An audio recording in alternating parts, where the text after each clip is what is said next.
Well, most of them Republicans in the House, they just want the party to go back to its usual business, you see, like before when they weren't endlessly squabbling about who should wear the Speaker's hat. Since the 118th Congress kicked off, that majority group, they've spent more than 2 weeks bickering and voting and not really getting anywhere when it comes to picking the fellow who leads them. They first picked one back in January, and then he won, but then they changed their minds and voted him out. And then, they picked someone new this week, but, believe it or not, they still don't have a proper speaker. Most of the caucus, they backed the first fella and didn't want to give him the boot, and then they supported the second one just to get things moving. But here's the trouble, you see, the majority they got is just barely enough, and there's a handful of lawmakers who don't want to follow the majority's lead, and that can gum up the whole show. Since January, it's mostly been the folks on the more extreme end of the spectrum, those who really like Donald Trump and represent districts that feel the same, that have been causing all the fuss. But this week, it was a different bunch, less extreme and more from those swing districts, but still causing a ruckus.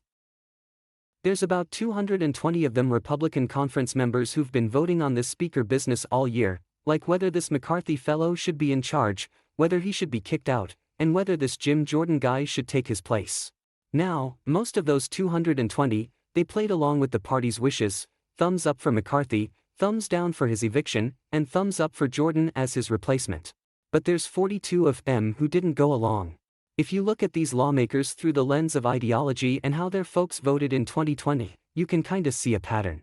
The less conservative ones, they usually represent districts that didn't go all in for Trump in 2020, and they were more likely to say no to Jordan being speaker. So, let's forget about those 178 who did as they were told, and what we got left is 18 who liked McCarthy and gave Jordan the cold shoulder, and 20 who didn't fancy McCarthy but thought Jordan was the right man for the job. Now, there's two groups here.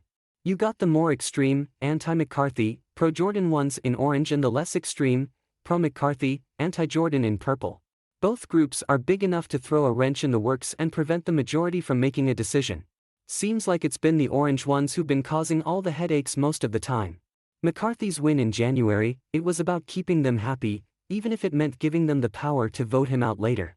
But that pressure from the right kept popping up, muddling McCarthy's plans.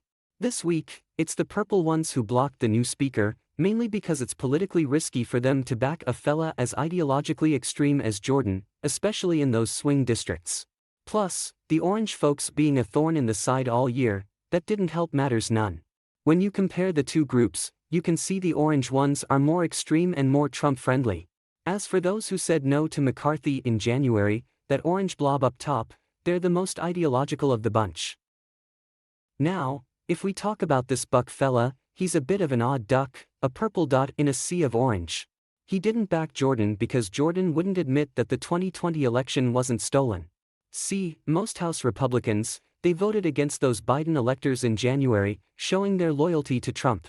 But those who stuck with Jordan and McCarthy in rejecting the electors, well, they mostly overlap with those who didn't vote to reject. Next up, they're gonna have another go at this Jordan for speaker business, and it looks like those purple, less extreme ones are gonna put the brakes on it again.